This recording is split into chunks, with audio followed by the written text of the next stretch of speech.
Chapi chapeau, patapou, chapeau chapi, patapi, piripipi, rabada, dada, dada. Pacha pacho, pipipo, pacho pacha, pipipa, piripipi, rabada, dida.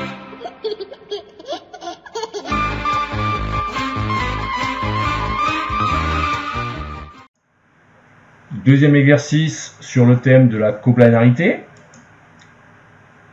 Le lien entre point et plan. L'énoncé, on se place dans un repère OIJK de l'espace et on va considérer 3 points A, B et C, donnés par leurs coordonnées. Première question, est-ce que les 3 points A, B et C définissent un plan? Une fois que nous aurons un plan ou pas, on pourra se demander si le point D appartient à ce plan ou non. Et enfin, on se posera la même question avec un autre point, E. Remarquez que dans ce genre d'énoncé, qui sont des exercices standards, on sous-entend déjà dans la question 2 que l'on va effectivement trouver un plan. Avant cet exercice, ce serait bien que vous rappeliez quand est-ce que 3 points peuvent définir un plan ou pas. De la même manière que vous pourriez vous demander quand est-ce que 3 points sont alignés ou pas. Pour bien différencier la notion de collinarité et la notion de coplanarité. Alors à vous de cet exercice, vous appuyez sur pause. Quand vous êtes prêts, on reprend. Vous devez avoir sous les yeux votre exercice, au moins le brouillon. Intéressons-nous à la première question. Quand est-ce que 3 points définissent un plan? Si et seulement si les 3 points ne sont pas alignés. En effet, s'ils sont alignés, les vecteurs seront collinaires, c'est-à-dire qu'ils seront sur une droite. Il nous manque une dimension. Question que vous avez dû vous poser, comment montrer que 3 points ne sont pas alignés? Sachant qu'on sait montrer que des points sont alignés, en regardant la collinarité, montrer que 3 points ne sont pas alignés, ce sera montrer que 2 vecteurs, au choix, ne sont pas collinaires. Ici, j'ai pris les vecteurs AB et AC. Pour quelle raison? Simplement parce qu'il y avait 0 dans la première coordonnée de A. Et comme on va devoir calculer XB moins XA, XC moins XA, ce genre de choses, j'ai préféré retirer 0 à retirer un 2 ou un 4, qui sont les abscisses de B et de C. Donc comment montrer que les vecteurs AB et AC ne sont pas collinaires? On va considérer leurs coordonnées. On a le vecteur AB qui a pour coordonnées 2, moins 5, 1, si je ne me suis pas trompé. Le vecteur AC qui a pour coordonnées 4, moins 2 et 6. Nous devons montrer qu'ils ne sont pas collinaires. Comment faire ceci à partir des coordonnées? Il suffit simplement de se rappeler que 2 vecteurs sont collinaires si et seulement si leurs coordonnées sont proportionnelles, c'est-à-dire s'il existe un coefficient de proportionnalité qui permette de passer ici de 2 à 4 en multipliant, de moins 5 à moins 2 et de 1 à 6. Il faut bien sûr que ce soit le même coefficient de proportionnalité. Si ce coefficient de proportionnalité existait, tous les rapports de coordonnées 4 sur 2, moins 2 sur moins 5, ou 6 sur 1 seraient égaux. Or, si on prend par exemple l'abscisse et la cote, on voit que 6 sur 1, c'est différent de 4 sur 2. Vérifiez si vous voulez, ça devrait faire, 2 à peu près. Les coordonnées ne sont donc pas proportionnelles. Qu'en déduit-on pour les vecteurs? Les vecteurs AB et AC ne sont donc pas collinaires. Conclusion, les points A, B et C ne sont pas alignés, ils définissent donc bien un plan. Ça, c'est pour la première question, il faut vraiment savoir faire ce genre de questions. Toujours pareil, quand on ne sait pas, on se pose la bonne question et on essaie de reformuler avec ses propres mots la question. Savoir si des points définissent un plan, ici, c'est simplement une question de collinarité. Et en fait, c'est simplement une question de proportionnalité. Donc en fait, c'est une notion de collège. Qu'en est-il pour le point D? Va-t-il appartenir à ce plan? Si le point D appartient au plan ABC, ça voudra dire que les vecteurs AD, AB et AC sont complémentaires, coplanaires. Et cette relation admet une réciproque qui est vraie. Donc on va regarder si jamais on peut prouver que les vecteurs AD, AB et AC sont coplanaires. S'ils le sont, les points seront coplanaires. S'ils ne le sont pas, les points ne seront pas coplanaires. C'est-à-dire que le point D n'appartiendra pas au plan ABC. C'est ce que veut dire le mot coplanaire. Dans le même plan, dans le plan ensemble. Alors, on revient à la définition. Que veut dire 3 vecteurs collinéaires? Ça veut dire qu'il existe un couple unique, mais ici on n'a pas besoin de cette notion-là, tel que un couple XY unique de réel, tel que le vecteur AD soit égal au vecteur XAB plus Y vecteur AC. En termes de coordonnées, ça veut dire que X fois le vecteur noté en colonne 2, moins 5, 1, et Y noté en colonne 4, moins 2, 6, doit être égal au vecteur AD. Le vecteur AD, on calcule, on a les coordonnées de A, les coordonnées de D, on calcule ces coordonnées, on trouve 2, 18, 13. En termes de coordonnées, comment va-t-on écrire l'équation précédente? Le vecteur AD, qui est égal à X fois AB plus Y fois AC, va s'écrire comme un système de 3 équations à 2 inconnues. Dans le premier membre, 2, 18, 13, les coordonnées de AD, et dans le second membre, les coordonnées du vecteur XAB plus YAC. C'est pour ça qu'on retrouve 2, l'abscisse de AB, multiplié par X, plus 4, l'abscisse de AC, multiplié par Y. Même chose en deuxième ligne, avec les ordonnées, moins 5, l'ordonnée de AB, multiplié par X, et moins 2, l'ordonnée de AC, multiplié par Y. Enfin, la cote, X plus 6Y. La question est de savoir si ce système-là a une solution. Déjà, ça part mal. Il faut que vous voyez, on a 3 équations, 2 inconnues. C'est encore un système qui est surcontraint. Essayons de le résoudre par équivalence. On voit que la première ligne, il y a beaucoup de 2. 2 égale 2x plus 4y. On a le droit, sans changer le système, de diviser toute l'équation par 2. On obtient dans un premier temps 1 égale x plus 2y.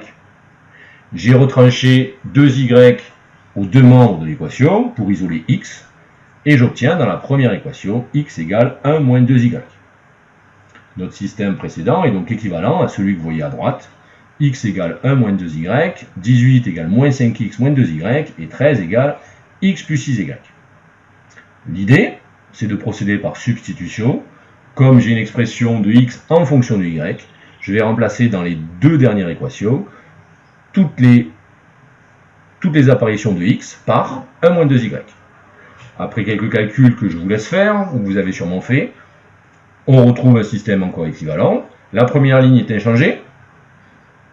Quant à la deuxième, après avoir simplifié, on trouve 23 égale 8y. Et dans la troisième, 12 égale 4y. On voit bien que là déjà, les deux dernières équations vont poser problème. Si ce système-là avait une solution, nécessairement, il faudrait que l'on ait dans la deuxième colonne, dans la deuxième ligne, pardon, y égale 23 huitièmes, et dans la dernière, y égale 3. Je vous remonte un petit peu. On a divisé la troisième équation, on a divisé les deux membres par 4. 12 sur 4, ça fait 3. Et dans la deuxième équation, on a divisé les deux membres par 8. On trouve donc, nécessairement, les deux valeurs de y. Ces deux valeurs-là sont incompatibles, c'est-à-dire que y ne peut pas être égal à la fois à 3 et à 23 huitièmes. On en conclut que le système n'a pas de solution. Maintenant, on revient à notre problème.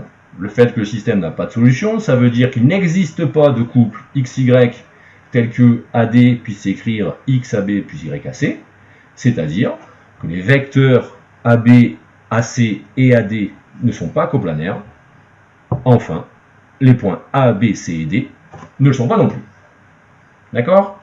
Essayez de bien comprendre la notion de coplanarité. Il faut trouver une relation entre trois vecteurs. Cette relation entre trois vecteurs n'existe pas toujours.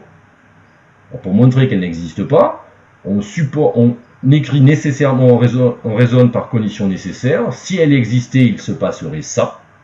Donc s'il existait un couple XY tel que AD soit égal à XAB plus YAC, alors cela impliquerait que Y serait égal à 23 huitièmes ou à 3. Et à 3. C'est pas ou, c'est un et. Ce qui n'est pas possible. Donc un tel couple ne peut pas exister, donc une telle combinaison linéaire n'existe pas, donc les vecteurs ne sont pas coplanaires. Enfin, vecteurs pas coplanaires, non coplanaires, on revient à la question, les 4 points ne sont pas coplanaires. Question importante, si vous savez faire cette question-là, vous avez globalement bien compris le principe. On passe à la dernière question, on prend un autre point. Normalement, si le prof ne vous fait pas répéter, refaire les choses bêtement, ce point-là, il y a de grandes chances qu'il y appartienne. On va voir. Donc, question identique, si ce n'est que cette fois, pour montrer que le point E appartient au plan ABC, on va s'intéresser au vecteur AE, moins 2, moins 11, moins 9, en calculant, AB, 2, moins 5, 1, et AC, 4, moins 2, 6. Toujours pareil, ces trois vecteurs sont-ils cobanaires, c'est-à-dire, existe-t-il un couple XY de réel tel que le vecteur AE, par exemple, on pourrait prendre le vecteur AB en fonction des deux autres, est-ce que le vecteur AE va être égal à X fois le vecteur AB plus Y fois le vecteur AC? Cette équation vectorielle, on va la transformer en un système d'équations, en passant en coordonnées. On écrit dans les membres de gauche les coordonnées du vecteur AE, moins 2, moins 11, moins 9, et à droite, on écrit 2 fois celle de AB, plus, X fois celle de AB, plus Y fois celle de AC. On obtient donc le système que vous avez sous les yeux, moins 2 égale 2x plus 4y, on voit qu'il y a encore beaucoup trop de 2, moins 11 égale moins 5x moins 2y, et moins 9 égale x plus 6y.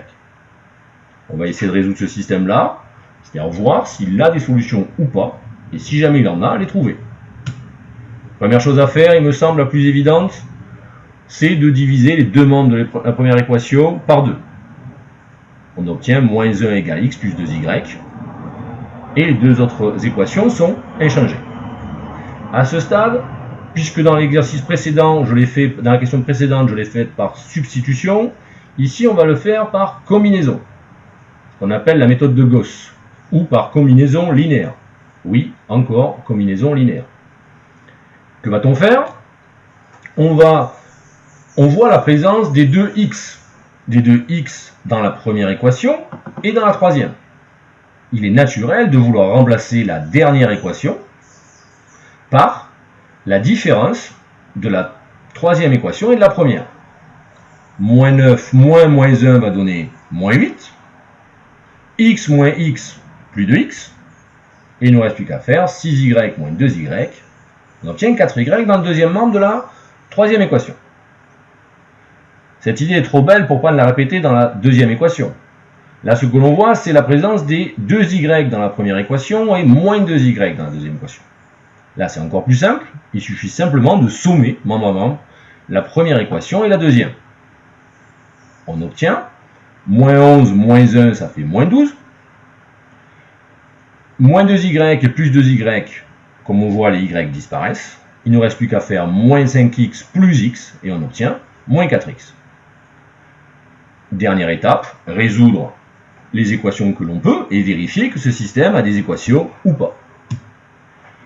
En résolvant, je remplace dans la troisième équation, dans le troisième système, dans la troisième équation du système le plus à droite que vous voyez, il suffit que je divise les deux membres par 4 pour trouver y égale moins 2. Moins 8 sur 4, ça fait moins 2.